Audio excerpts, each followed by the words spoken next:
Para desarrollar la conferencia que clausura, aunque acaba de transcurrir la clausura oficial, digamos así, pero para desarrollar la conferencia que clausura este congreso sobre sociedad, familia y drogas, contamos con la presencia de don Diego García Guillén, que nos hablará de la responsabilidad ante las drogas.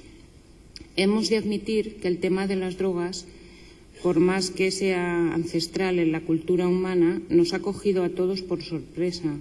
Se ha disparado de tal manera en las últimas décadas que ha producido en todos nosotros una auténtica reacción de pánico.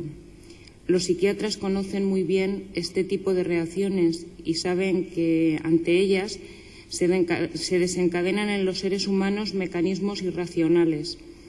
Estas reacciones, según describió hace ya varios años Kresmer, son de dos tipos, una por exceso y otras por defecto.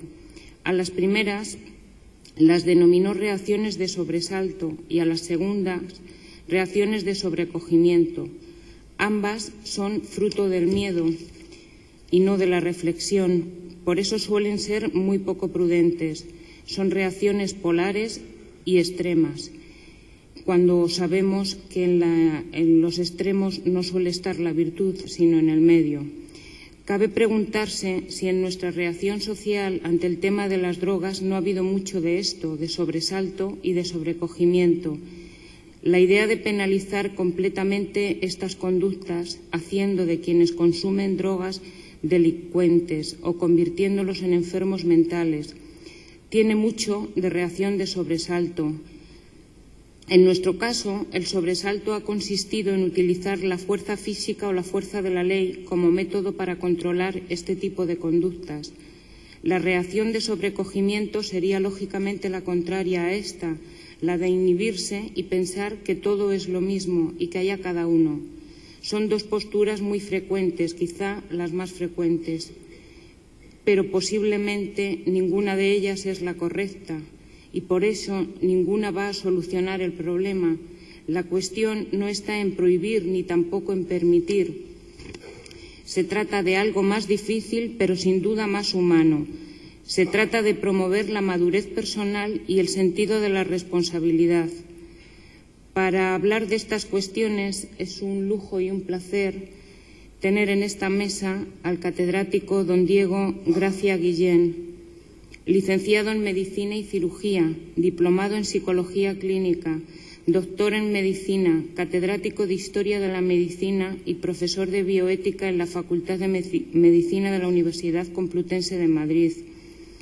Además, es miembro del Patronato Rector de la Fundación Jiménez Díaz y del Consejo Asesor de Sanidad del Ministerio de Sanidad y Consumo y presidente del Patronato de la Fundación de Ciencias de la Salud. Es asimismo director del Instituto de Bioética de la Fundación de Ciencias de la Salud y director de la Fundación Xavier Zubiri. Fue premio extraordinario de licenciatura en el año 1970 y académico de número de la Real Academia Nacional de Medicina de Madrid en 1979. Ha publicado varios libros, entre los que destacan Persona y enfermedad, una contribución a la historia y teoría de la antropología médica, Ética de la calidad de vida, Voluntad de la verdad para leer a Zubiri, Procedimientos de decisión en ética clínica, Como arqueros al blanco, Medice cura te ipsum, sobre la salud física y mental de los profesionales sanitarios. Ha colaborado en más de 25 libros, de los cuales en varios ha sido además editor, y ha publicado más de 150 artículos en revistas especializadas. Durante una década, desde los años 1985 y 1995, fue director de la sección de Humanidades Médicas de la revista Jano. Podríamos seguir, pero creo que no merece la pena. Profesor, cuando quiera. Muy bien, muchas gracias. En fin, esto de hablar después de la clausura de un congreso y después de que ustedes lleven aquí días trabajando, me obliga a ser breve y, por tanto, a dar unos cuantos mensajes lo más claros posibles, decir brevemente lo que quiero decir, de tal manera que nos podamos ir de aquí pronto todos. Por otra parte, saben ustedes que en el CD que se ha entregado están las ponencias enteras, está mi ponencia entera y, por tanto, si quieren leerlo, pues con más extensión pueden hacerlo allí. Bien, yo, entre todas esas cosas que soy, una de las cosas que soy o que fui fue psiquiatra. Yo soy especialista en psiquiatría. Y esa alusión a Kretschmer yo creo que es importante. Y es importante para entender el modo, no como nosotros quizás reaccionamos ante el tema de las drogas, sino el modo como el colectivo social, la sociedad, ha respondido y quizá está respondiendo ante el tema de las drogas. Cuando yo me formé en psiquiatría y ejercí la psiquiatría a finales de los años 60 y comienzos de los 70, yo estuve trabajando en un hospital psiquiátrico muy grande, cercano a Madrid.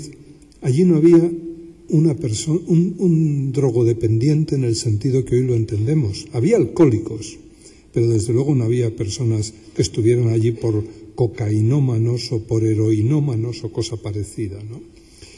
¿Por qué digo esto? Bueno, pues claro, el alcohol también es una droga, pero digamos, este movimiento, esta especie de epidemia que se ha producido no solo en la sociedad española, sino en todas las sociedades, sobre todo occidentales, a partir de un cierto momento, ha sido una irrupción muy violenta. Yo veo aquí caras muy jóvenes para las que los años 60 o los años 70 son la prehistoria. Pero en cualquier caso, los que hemos vivido esa época, la aparición de las drogas ha sido, esta especie de epidemia o de irrupción de las drogas ha sido muy reciente y además muy rápida. Ha sido como una gran invasión. Claro, esto es interesante porque los psiquiatras sabemos bien que cuando se producen estos fenómenos, esta especie de cataclismos se pueden producir en la vida individual, cuando uno le diagnostican una mala enfermedad, en muchas situaciones, y hay cataclismos sociales, ¿no? Por ejemplo, hay una película por ahí, El Coloso en Llamas, que demuestra muy bien cuáles son las reacciones psicológicas ante una situación de crisis profunda, ¿no? Donde la vida de un individuo o de una colectividad, en esos colosos son auténticas ciudades, pues se ven amenazadas, ¿no? Y esto es lo que Kretschmer describió hace ya muchos años, en los años 30 del siglo pasado, describió como reacciones de pánico. Y a mí me da la impresión de que ante las drogas ha habido una gran reacción de pánico en nuestra sociedad. Las reacciones de pánico son siempre reacciones extremas. Las reacciones emocionales son extremas. Cuando vosotros os encontráis a una persona por primera vez, las personas os caen bien o os caen mal. A nadie le caen regular. Porque las emociones siempre son extremas, se van a los extremos. Las emociones tienen unas características que son opuestas, en cierto modo, al modo como funcionan otras facultades psíquicas, por ejemplo, la razón. Las emociones se disparan inmediatamente y suelen ser polares, en tanto que la inteligencia, la razón, suele necesitar bastante tiempo para analizar los fenómenos y además suele tender al término medio. Entonces, claro, las reacciones de pánico son reacciones extremas y Kretschmer definió o describió los dos extremos de las reacciones de pánico con dos términos que en castellano, lo hizo en alemán, pero en fin, la traducción que se hizo al castellano es muy pregnante, ¿no? La reacción de sobresalto y la reacción de sobrecogimiento. Ante un pánico, el pánico que produce pues el incendio de un edificio o la aparición de un fenómeno social inesperado y al que se tiene miedo, ¿no? Una primera reacción de pánico es la reacción de sobresalto. Lo vimos el 11 de septiembre por la televisión, como hubo personas que se tiraron desde el piso 40 o 50, siendo así que evidentemente se iban a matar. Es decir, eso es una reacción de pánico. Es una tempestad de movimientos irracional y que probablemente no va a conducir a nada bueno. Esta es un tipo de reacción de pánico. Y es angustia. Es la angustia, no deja pensar y entonces nos lleva pues a cosas de estas.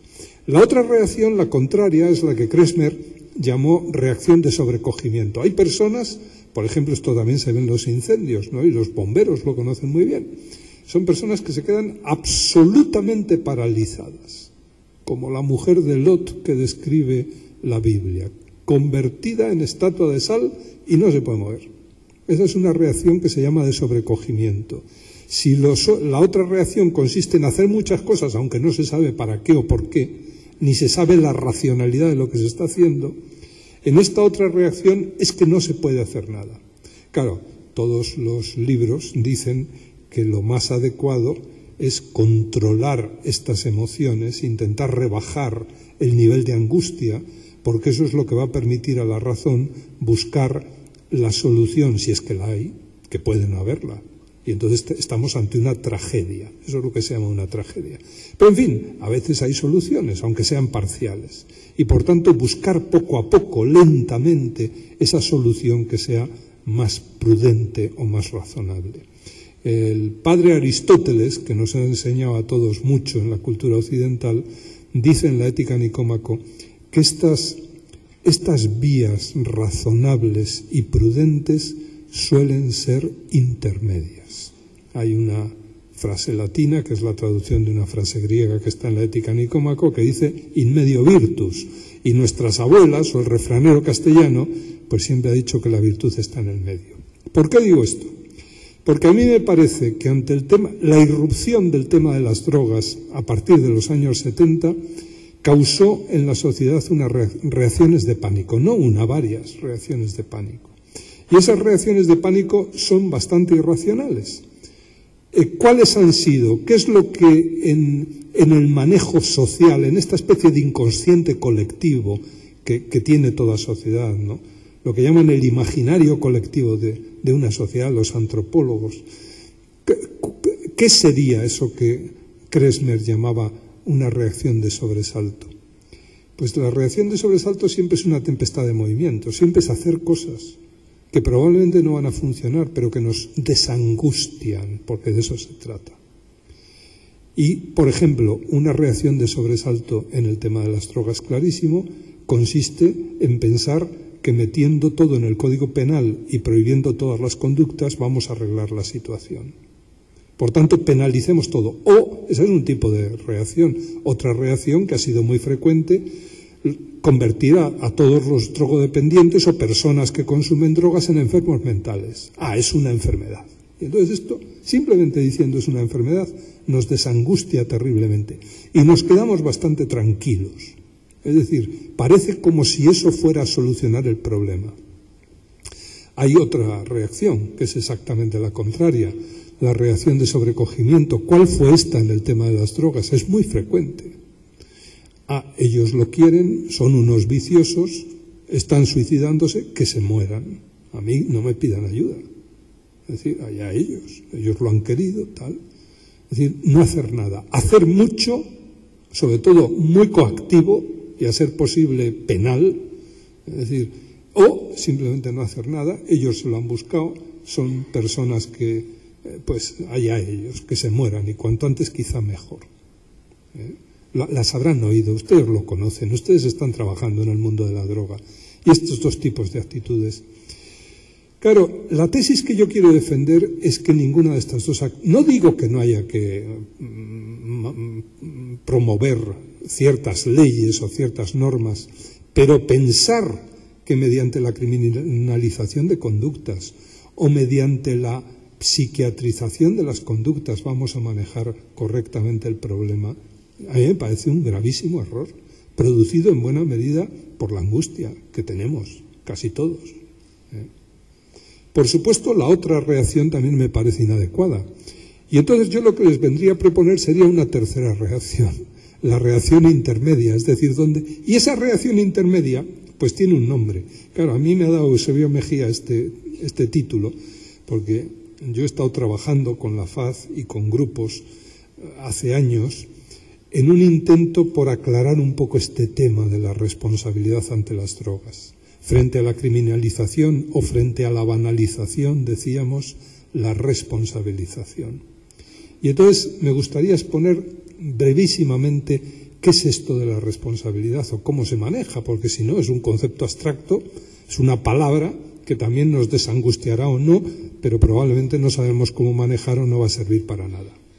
Primera cosa muy curiosa, el término responsabilidad es muy moderno.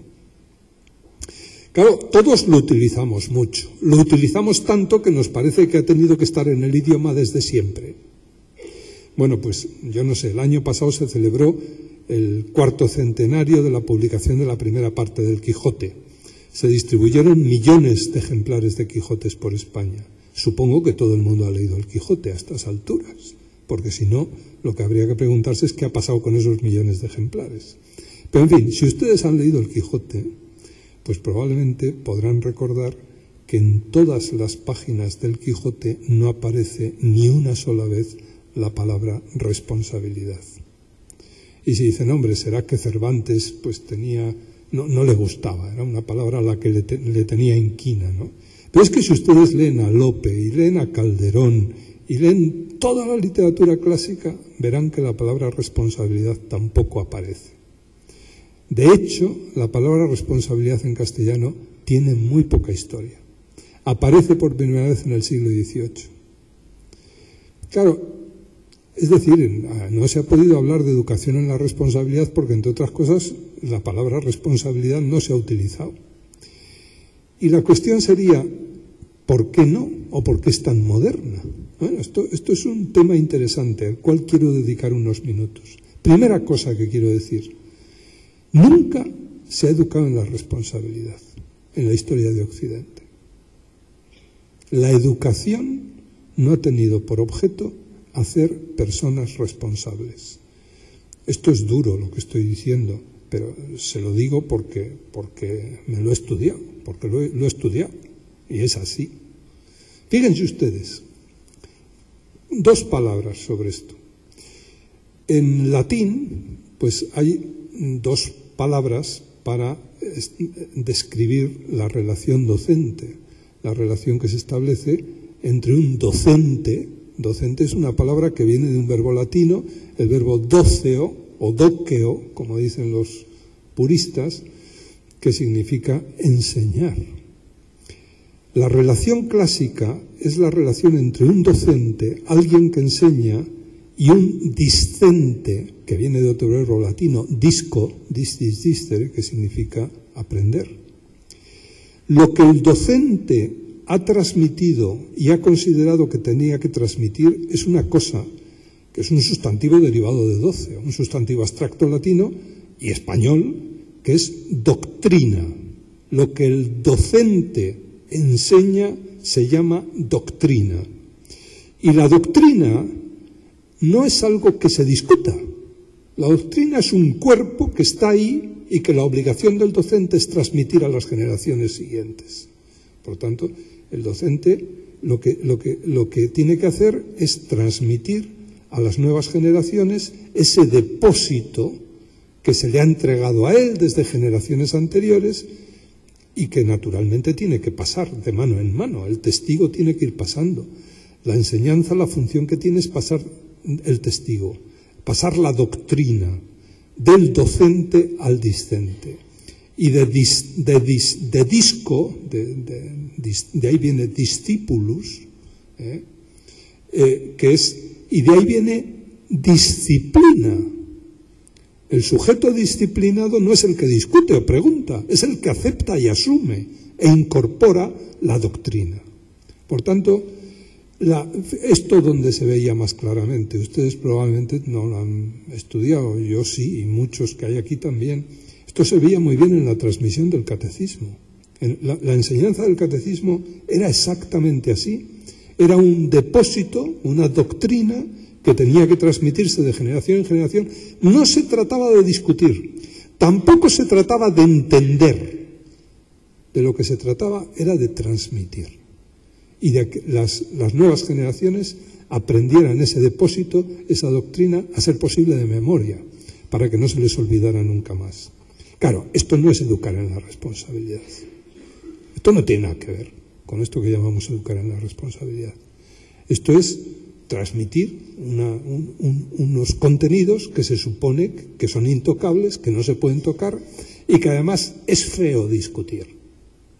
Por tanto, hay que asumir, se entiendan o no se entiendan, gusten o no gusten, con lo cual, claro, esto tiene un sentido que en filosofía moral se llama heterónomo. Es algo venido de fuera que a mí se me impone, pero que yo no consigo incorporar como mío.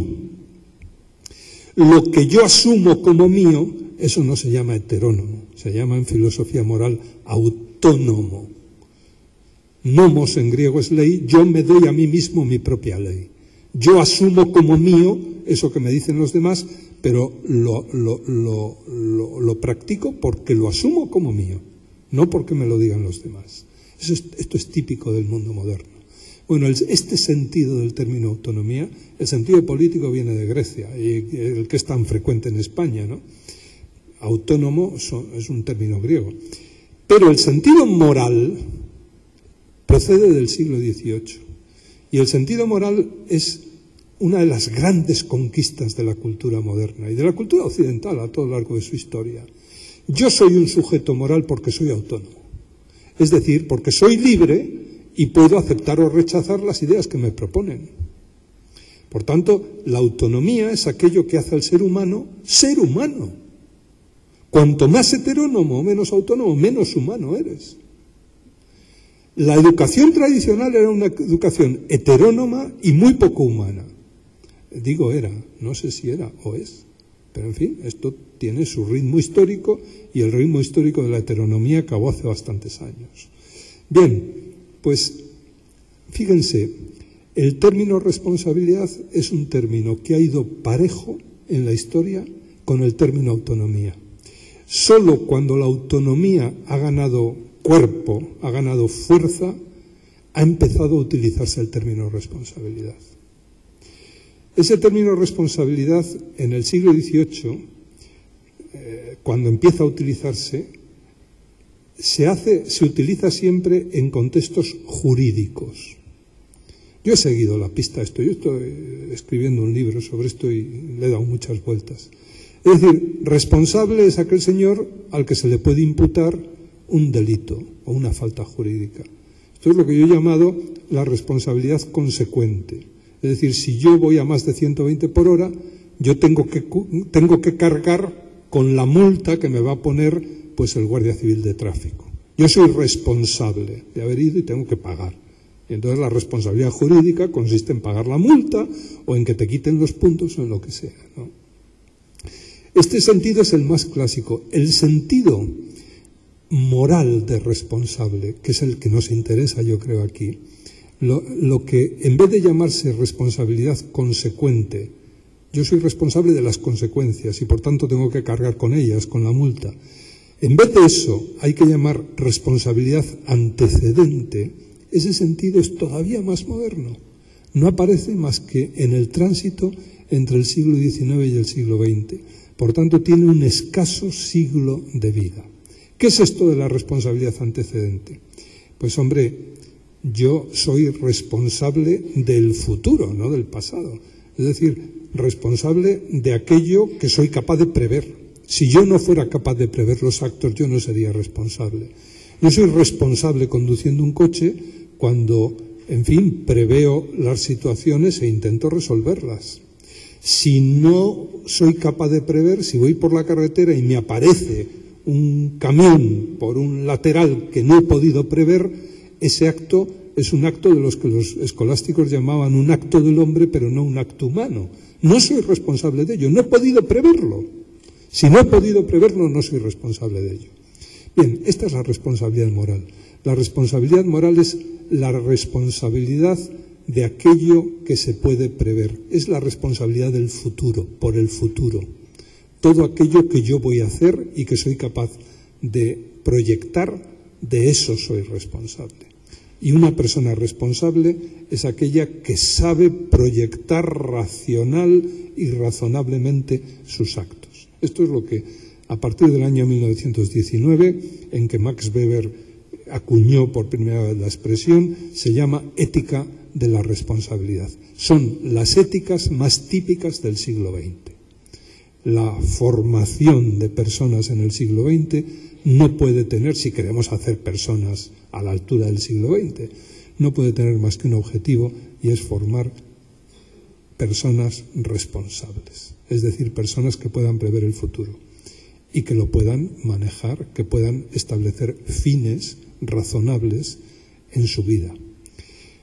¿Por qué las éticas de la responsabilidad son éticas típicas del siglo XX y por qué el término de responsabilidad no se nos va de la boca? No se nos ha ido de la boca ni se nos está comenzando a ir en el siglo XXI. Pues por una razón, porque si la responsabilidad tiene que ver siempre con aquello que yo puedo prever y por tanto con el futuro, es indudable que nunca el ser humano ha podido prever las consecuencias de sus acciones tanto como en el siglo XX. Entre otras cosas, porque si la ciencia tiene algún objetivo, es el de previsión. La ciencia, el desarrollo de la ciencia, lo que nos permite es prever.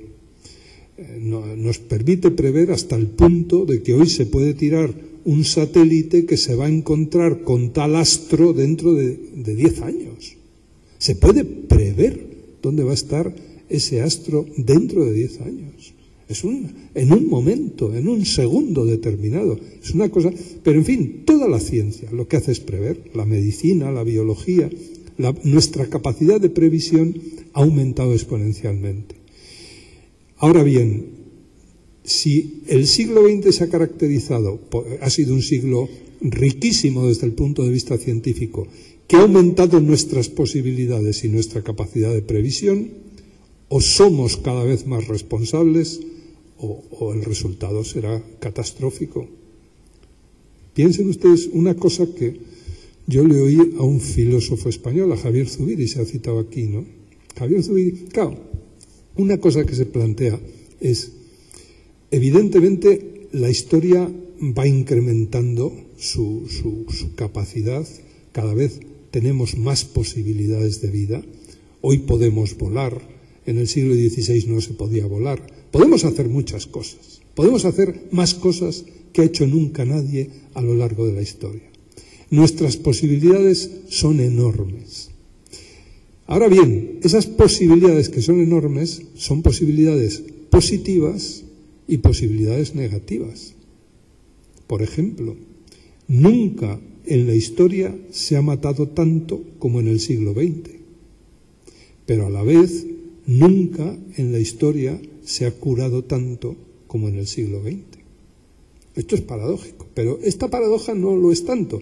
Es decir, el abanico de posibilidades la historia lo va abriendo y cada vez tenemos más posibilidades. Yo siempre digo que los jóvenes que hoy son buenos son mejores que todos los de épocas pasadas, porque han tenido más posibilidades y han sabido elegir entre más posibilidades, entre una riqueza enorme de posibilidades, que es bien difícil. Ahora, los jóvenes que hoy son malos, son más malos que nunca antes. Es decir, esa capacidad de elección, ¿a qué lleva? Pues a que cada vez sea más importante conseguir personalidades fuertes, bien formadas, reflexivas, razonables, prudentes, responsables. La responsabilidad es típica del mundo moderno, precisamente porque es un mundo con muchas posibilidades de vida y con un valor que consideramos importantísimo, que es la libertad. Hay que respetar la libertad. Ahora, si queremos aunar gran riqueza de posibilidades y respeto a la libertad, no tenemos más que un medio, y es educar muy bien a la gente. Y a mi modo de ver, eso es lo que nos está haciendo. Es decir, el gran fallo, el fallo tremendo de nuestras sociedades está precisamente en la educación. ¿Educación en qué? Esta mañana ha salido el tema, ¿no? Claro, la transmisión de conocimientos es muy sencilla, pero eso no es educar. Eso es informar. Fíjense ustedes, en el tema de la droga esto se ve muy bien. No en el tema de la droga y en otros. Por ejemplo, dos fenómenos que han sucedido en España en estos últimos meses. El primer fenómeno, el tema de quitar puntos a los conductores que incumplen normas del Código de la Circulación. En fin, es una norma coactiva y se pensó que metiendo miedo a la gente iba a disminuir el número de accidentes. No sé si han oído, ayer o antes de ayer, que ya están en el mismo nivel que antes de que apareciera el famoso carnet por puntos. Parece, y esto pasa también con el tema de la criminalización de las drogas, es exactamente lo mismo. Es decir, si lo criminalizamos vamos a controlarlo. Eso no está dicho en ningún lado. Segundo tema, el tema de la pura información. Educar es informar. Yo le digo que se estudie unos libros sobre... Pues miren ustedes, el otro ejemplo paradigmático es el ejemplo del tabaco. Es decir, ponemos en todas las cajetillas de tabaco, el tabaco produce cáncer y es muy malo para su salud. ¿Eso está haciendo disminuir sensiblemente el consumo de tabaco? No. ¿Por qué? Porque informados, parece que ahora la gente está informada, por lo menos lo tiene que leer y además en letras muy grandes cada vez que abre una cajetilla. Entonces, ¿qué sucede? Esta mañana se decía aquí, es que la información no es suficiente. Claro que no es suficiente. ¿Por qué fuma la gente? Vamos a poner una droguita blanda. ¿Por qué fuma la gente? La gente fumará aún estando informada de que es malo para su salud. Pues fuma probablemente porque le produce placer. El placer es un valor, es un sentimiento y un valor. Y además un valor positivo. Lo contrario del placer es dolor, que es un valor negativo. Y si fuéramos analizando, cosa que no se suele hacer y no se nos educa en esto, en el mundo de los valores, veríamos que el fumar o el beber o el consumir ciertas drogas fomenta ciertos valores positivos. Aquí se han dicho esta mañana varios. Pues la idea de grupo, el poder compartir, el formar parte, el ser solidario con aquellos que utilizan la jeringa, o en el vino, con el vino pasa igual, con el tabaco pasa igual. Es decir, además de placer, fomento otros valores, que son valores de relación social, valores de compañerismo, de fidelidad, de, yo qué sé, un montón de ellos, ¿no?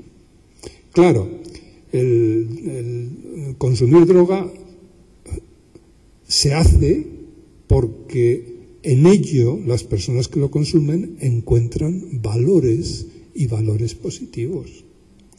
Uno dice, claro, pero es que también hay valores negativos. Es decir, es que eso tiene una contrapartida. Efectivamente, tiene una contrapartida. Si nos pusiéramos a poner en dos tablas las consecuencias positivas y las consecuencias negativas del consumo de ciertas sustancias, veríamos que el balance es negativo. Pero eso es pura inteligencia, en tanto que las emociones no son inteligencia. El balance es negativo, pero ese balance lo hace la razón, que es muy lenta, en tanto que el placer es muy rápido en aparecer. Entonces, ¿cómo hay que manejar esto? Pues miren ustedes, esto tiene un método, que es el método de educación en la responsabilidad. Les voy a decir yo soy educador, yo soy profesor, he sido toda mi vida profesor, soy profesor de universidad. Trabajo en la Facultad de Medicina de Madrid y me dedico a educar a los médicos en lo que les estoy diciendo. ¿En qué? Pues en un método que además es muy viejo, que es el método que se llama de la deliberación. Las personas maduras, responsables, son aquellas que saben deliberar antes de tomar decisiones. Y deliberar no es solo tener conocimientos. Esa es la parte más elemental de la deliberación. La deliberación es la ponderación de todos los factores que tienen que intervenir en la toma de decisiones responsables. ¿Qué factores tienen que intervenir? Conocimientos, toma claro. ¿Solo conocimientos? No. Realmente las decisiones que tomamos no las tomamos por los conocimientos, o en muy pequeña medida las tomamos por los conocimientos. Las tomamos por otras muchas cosas. Por ejemplo, por los valores. Valores religiosos, valores culturales, tradiciones.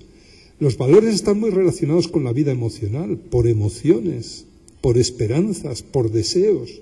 Todo eso influye en la toma de decisiones. Toma, claro, es lo que más influye, más que los conocimientos. Y esto lo sabe cualquier psicólogo. Claro, si la educación la dedicamos a transmitir conocimientos y no somos capaces de saber cómo se maneja todo este mundo, que es fundamental en los seres humanos.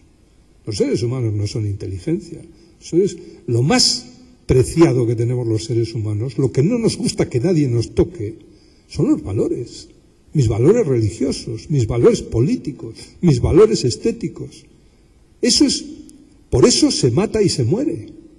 Por los hechos no mata ni muere nadie.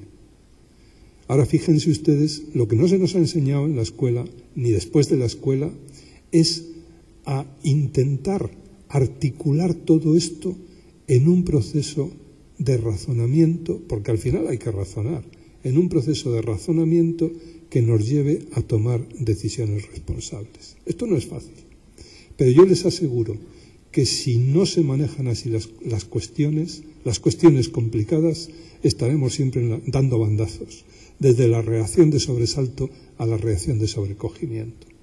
Claro, dirán ustedes, sí, pero hay que empezar, estoy muy lento, evidentemente, yo no tengo la varita mágica.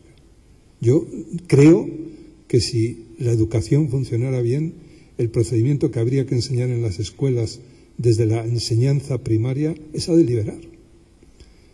Los niños deberían aprender a deliberar cuando tienen 4 años y a partir de ahí,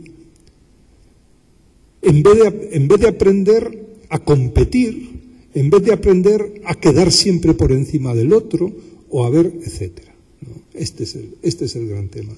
Y este es un tema que, a mi modo de ver, tiene una repercusión fundamental en el tema de las drogas. No solo en el tema de las drogas, pero también en el tema de las drogas. Dicho de otro modo, y como se afirmaba aquí hace un momento, lo que deberíamos ver el tema de las drogas es como un síntoma de muchos problemas que tiene nuestra sociedad. Y desde luego como un síntoma del problema, a mi modo, mayor que tiene nuestra sociedad, que es el problema de la educación. Es decir, no creo que esto se esté llevando adecuadamente. Voy a terminar. Y para terminar les querría decir una cosa.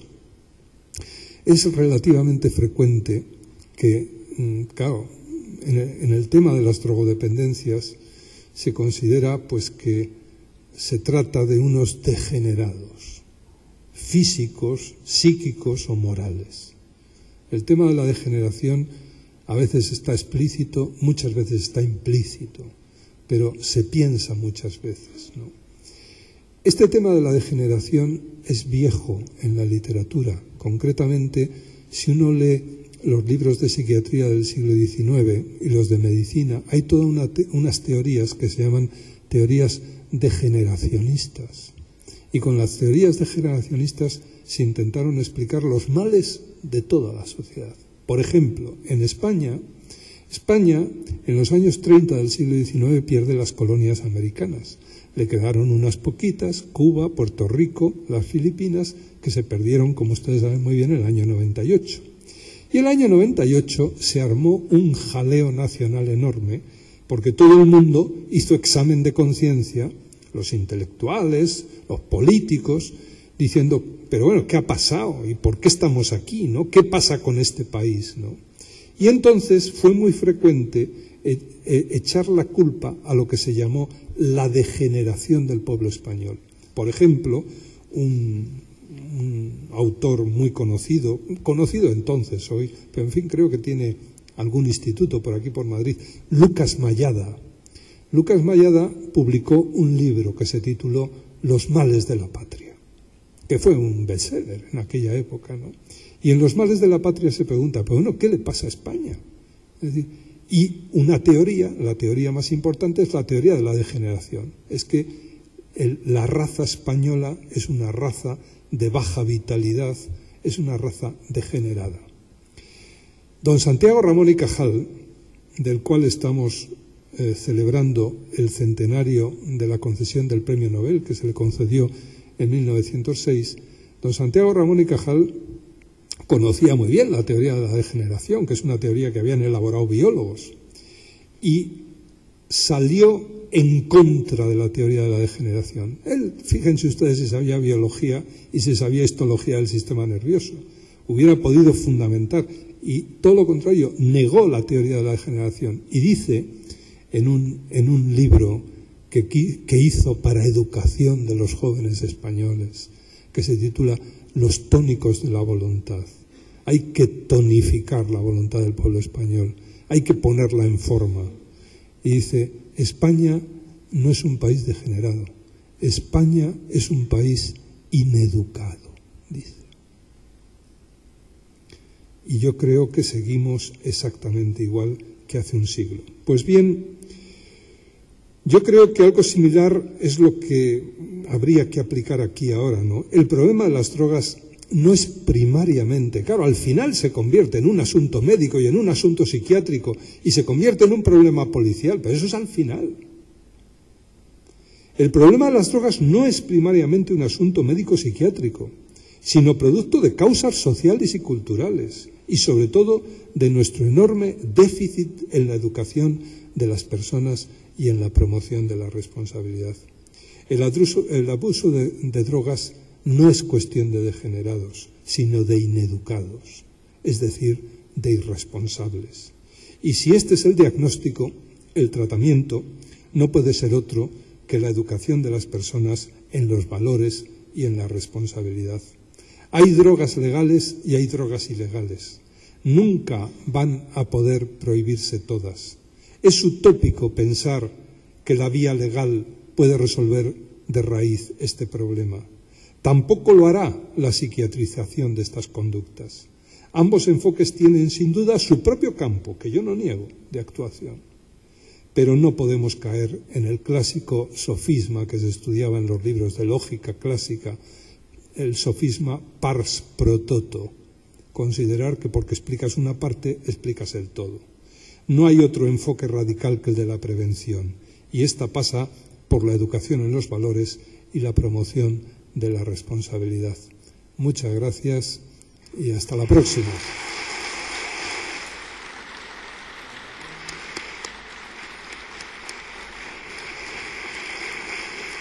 No sé si hay alguna pregunta. Normalmente, ¿no? Yo creo que ya está. Bueno, pues como me imagino que ya están todos ustedes muy cansados y no veo ninguna pregunta ni nada, pues aquí terminamos el congreso. Gracias a todos por su asistencia y gracias a usted.